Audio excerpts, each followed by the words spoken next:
Hello दोस्तों, कैसे हैं आप लोग। उम्मीद है काफ़ी अच्छे होंगे। और एसएससी जीडी में पूछे गए प्रश्नों का श्रृंखला जारी है और ये 5वां सेट है मेरा। इसके पहले मैं 4 सेट ऑलरेडी करा चुका हूं। चलिए शुरू करते हैं और देखते हैं क्या पहला क्वेश्चन ध्यान दीजिएगा क्या कह रहा है दोस्तों कि भारतीय संविधान का मूल हस्तलिखित संस्करण किसने लिखा है। मूल हस्तलिखित संस्करण किसने लिखा है, तो इसका करेक्ट आंसर होगा प्रेम बिहारी नारायण रायजादा ने लिखा है। दोस्तों पूछ दे संविधान में कितने शब्द हैं, शब्दों की संख्या, तो 117 369 याद कर लीजिएगा 369, ठीक है, यानी 1,17,369 शब्द हैं दोस्तों। कितने हैं ये शब्द हैं। अगर पेज की संख्या पूछ दे पेज कितने हैं, तो 251 पेज हैं दोस्तों, 251 पेज हैं। पूछ दे कितने दिनों में संविधान बन के तैयार हुआ था, 165 दिन। कितने दोस्तों 165 दिन। और पूछ दे कितने अधिवेशन हुए थे, तो 11 अधिवेशन। कितना दोस्तों 11 अधिवेशन, ठीक है, अधिवेशन हुए थे, यानी 11 बैठक हुए थे, 11 बैठक हुए थे। तो इन सभी चीजों को याद रख लेना है आपको। चलिए आगे चलते हैं, दूसरा क्वेश्चन देखिए। प्रसिद्ध वायलिन वादक ने कर्नाटक संगीत के साथ साथ पश्चिमी शास्त्रीय संगीत में भी प्रशिक्षण प्राप्त किया है। कौन है वो, कौन है, देखिए। तो अगर रविशंकर की बात करेंगे तो ये कौन है, ये सितार वादक है दोस्तों। क्या है, ये सितार वादक है।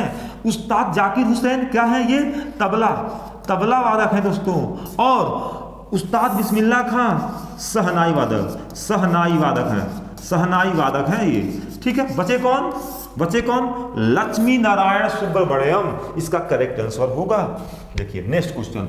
भारत में प्रथम स्वतंत्रता संग्राम निम्नलिखित में से किस वर्ष में हुआ था। प्रथम स्वतंत्रता संग्राम, तो आपका आंसर आ चुका होगा दोस्तों 1857। ध्यान दीजिए पहला स्वतंत्रता संग्राम कहां हुआ था, तो डेट याद रख लीजिए 10 मई 1857। कहां दोस्तों, स्थान का नाम बता दीजिए, तो मेरठ। कहां दोस्तों, मेरठ में। चलिए वीडियो अच्छा लगा तो प्लीज लाइक और चैनल को सब्सक्राइब जरूर कर लीजिए, ठीक है दोस्तों। आगे चलते हैं, नेक्स्ट क्वेश्चन ध्यान दीजिएगा क्या कह रहा है। सोनल मान सिंह का संबंध मुख्य रूप से किस नृत्य शैली से संबंधित है। दोस्तों ये क्वेश्चन बहुत बार रिपीट कर रहा है। सोनल मान सिंह, इसको तो आप देख ही लीजिएगा। तो सोनल मान सिंह का संबंध जो है देखिए भरतनाट्यम और उड़ीसी। ऑप्शन नंबर चौथा करेक्ट आंसर होगा।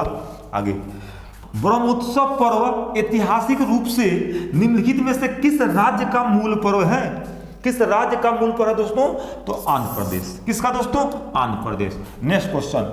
निम्नलिखित में से कौन सा नृत्य शैली देवदासियों द्वारा जीवित रखी गई है। देवदासियों द्वारा जीवित रखी गई है, अरे तो कौन सा पुराना शास्त्रीय नृत्य है बता दीजिए ना। तो सर भरतनाट्यम सबसे पुराना शास्त्रीय नृत्य है। कहां का है ये दोस्तों, तमिलनाडु का। तो करेक्ट आंसर आ जाएगा। उड़ीसी बात करेगा तो उड़ीसा का है, कुचिपुड़ी आंध्र प्रदेश का है, और कथकली कहां का है आपका, केरल का है। आगे, भारत की जनगणना 2011 के अनुसार बिहार की कुल साक्षरता दर कितनी है। बिहार की साक्षरता दर कितनी है दोस्तों, सबसे कम बिहार की है और 61.8%। 61.8% करेक्ट आंसर होगा।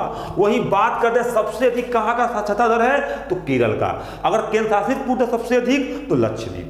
चलिए आगे चलते हैं। मनुष्यों में ध्वनि वाक यंत्र द्वारा उत्पन्न होती है, वाक यंत्र का दूसरा नाम ज्ञात करें। क्या होगा, कंठ बोलते हैं। क्या दोस्तों, कंठ। आगे, भारतीय संविधान के निम्नलिखित में से किस अनुच्छेद में राज्यपाल द्वारा शपथ अथवा प्रतिज्ञा का उल्लेखन है। किस अनुच्छेद में शपथ का उल्लेख है ना दोस्तों, किस अनुच्छेद में, तो कहेंगे सर जी 159 में। 159 में। सर 155 में क्या है बता दीजिए तो सर नियुक्ति है। 155 में क्या है दोस्तों, नियुक्ति है। 156 में तो पद अवधि 5 वर्ष का। 157 पूछ दे तो योग्यता, ठीक है दोस्तों। तो ये सभी आपको याद रखना है। आगे चलते हैं। नेक्स्ट, निम्नलिखित में से कौन सी जनजाति रंगकेर उत्सव मनाती है। रंगकेर, देखिए करबी या किरबी कहीं लिखा होता है, करबी या किरबी लिखा होता है। ये कहां का जनजाति है दोस्तों, असम का है। कहां का है, असम का है। ये ध्यान रहे आपको, ठीक है। बैक टू बैक क्वेश्चन करेंगे, ठीक है। अब बहुत कम समय में देखिए मैं अधिक से अधिक क्वेश्चन आपको दे दूंगा। फालतू जैसा काम नहीं करना है कि 1 घंटे में 30 क्वेश्चन 40 क्वेश्चन। मेरा वीडियो 25 या 30 मिनट का होगा और उसमें आप देखेंगे कि 30 से 35 40 क्वेश्चन मैं करा दूंगा। चलिए आगे चलते हैं। भारत में गरीबी रेखा आमतौर पर कैसे निर्धारित की जाती है? कैसे निर्धारित की जाती है? तो आय और उपभोक्ता का स्तर देखकर, आय और उपभोक्ता का स्तर देखकर निर्धारित होता है। नेक्स्ट क्वेश्चन ध्यान दीजिए, किस भारतीय ने एक ही वर्ष में 2 ऑस्कर जीते हैं? 2 ऑस्कर अवार्ड जीते हैं किस भारतीय ने? अरे भाई A.R. रहमान। कहाँ है? ऑप्शन नंबर दूसरा, A.R. रहमान ने एक वर्ष में 2 ऑस्कर अवार्ड। भारत की संविधान सभा का चुनाव कब हुआ था भाई? कब हुआ था? तो जुलाई 1946, जुलाई 1946। आगे देखिएगा, निम्नलिखित में से कौन सा राज्य दांडिया रास नृत्य के लिए प्रसिद्ध है? दांडिया, अगर दांडिया की बात करें दोस्तों तो गुजरात। कहां दोस्तों? गुजरात के लिए प्रसिद्ध है। आगे, भारतीय खिलाड़ी जसप्रीत बुमराह निम्नलिखित में से कौन सा खेल खेलते हैं? अब ये किसको नहीं पता होगा भाई? जसप्रीत बुमराह क्रिकेट। किसके दोस्तों? क्रिकेट। जो क्रिकेट देखा होगा उसको भाई सिंपल सी बात है, उसको क्वेश्चन आसान लगता होगा। चलिए, टेबल टेनिस में प्रत्येक खेल में कितने अंक होते हैं? टेबल टेनिस में तो 11। कितना दोस्तों? 11 होंगे। आगे, मिताली राज निम्नलिखित में से किस खेल खेलती हैं? यानी कौन सा खेल खेलती हैं मिताली राज? सर बिल्कुल पता है, क्या? क्रिकेट। क्या होगा दोस्तों? क्रिकेट हो जाएगा। आगे देखिएगा, ने फिल्म देवदास के प्रसिद्ध गीत काहे छोड़ मोहे और बाजीराव मस्तानी के गीत मुहे रंग दो लाल को कोरियोग्राफ किया था? कौन थे भाई? पंडित बिरजू महाराज। पंडित बिरजू महाराज किससे संबंधित है पूछ दे तो कथक। कथक कहाँ का शास्त्रीय नृत्य है दोस्तों? तो उत्तर प्रदेश का। और पूछ दे ये बिरजू महाराज किस घराने से है दोस्तों? लखनऊ।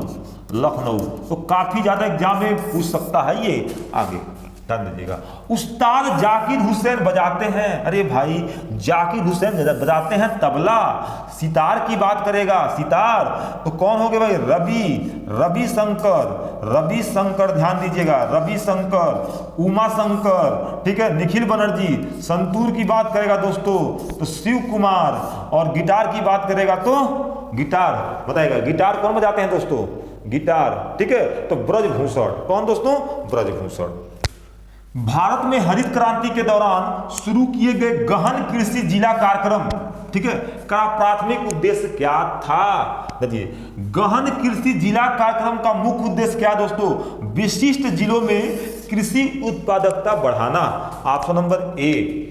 दीपिका पल्लविकल कार्तिक किस खेल से संबंधित है दोस्तों? तो स्क्वाश से। ये ध्यान देना है आपको। आगे, दिए गए कथन को पूरा कीजिए।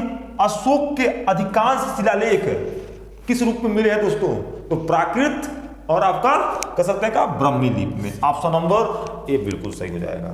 चलिए, भारत की 2011 की जनगणना के अनुसार अखिल भारतीय स्तर पर वयस्क 15+ साक्षरता दर है। क्या है दोस्तों? तो 69.3%। 69.3%। आगे, निम्नलिखित में से कौन सा तापमान का एसआई मात्रक है? एसआई मात्रक कौन है? केल्विन। क्या दोस्तों? केल्विन। निम्नलिखित में से अक्सर आधुनिक भरतनाट्यम की जननी कहा जाता है? आधुनिक भरतनाट्यम की जननी रुक्मिणी। कौन दोस्तों? रुक्मिणी देवी। ध्यान दीजिए, रुक्मिणी देवी। काफी इंपॉर्टेंट क्वेश्चन। आगे, हिमाचल प्रदेश में निम्नलिखित में से कौन सा एक पुष्प उत्सव है? कौन सा दोस्तों? तो पुलाइच उत्सव। पुलाइच उत्सव। भारतीय संविधान के अनुच्छेद 126 में उल्लेखन है। 126 में क्या उल्लेखन है दोस्तों? तो ध्यान दीजिएगा, भारत के कार्यकारी मुख्य न्यायाधीश की नियुक्ति का उल्लेखन है। निम्नलिखित में से कौन सा व्हाइट गुड्स का उदाहरण है? व्हाइट गुड्स का उदाहरण है दोस्तों तो ध्यान दीजिए, एयर कंडीशनर और एलईडी जो लाइटें होती हैं, ठीक है, उसके उदाहरण है। निम्नलिखित विकल्पों में से कौन सा बेरोजगारी का उदाहरण है? बेरोजगारी का, तो देखिए, किसी विशेष क्षेत्र में बड़े पैमाने पर प्रवासन, ठीक है ना, क्या बेरोजगारी का विशेष उदाहरण बन जाएगा। विश्व चैंपियनशिप या ओलंपिक खेलों में भाग लेने के लिए पहलवान की आयु कम से कम कितनी वर्ष? 17 वर्ष होनी चाहिए। कितनी दोस्तों? 17 वर्ष। 17 वर्ष होनी चाहिए, ठीक है ना। और उसे राष्ट्रीय महासंघ द्वारा प्रायोजित किया जाना चाहिए, ठीक है दोस्तों। तो ये कुछ क्वेश्चन से अच्छा लगा हो चैनल तो प्लीज सब्सक्राइब जरूर कीजिएगा। ओके, धन्यवाद।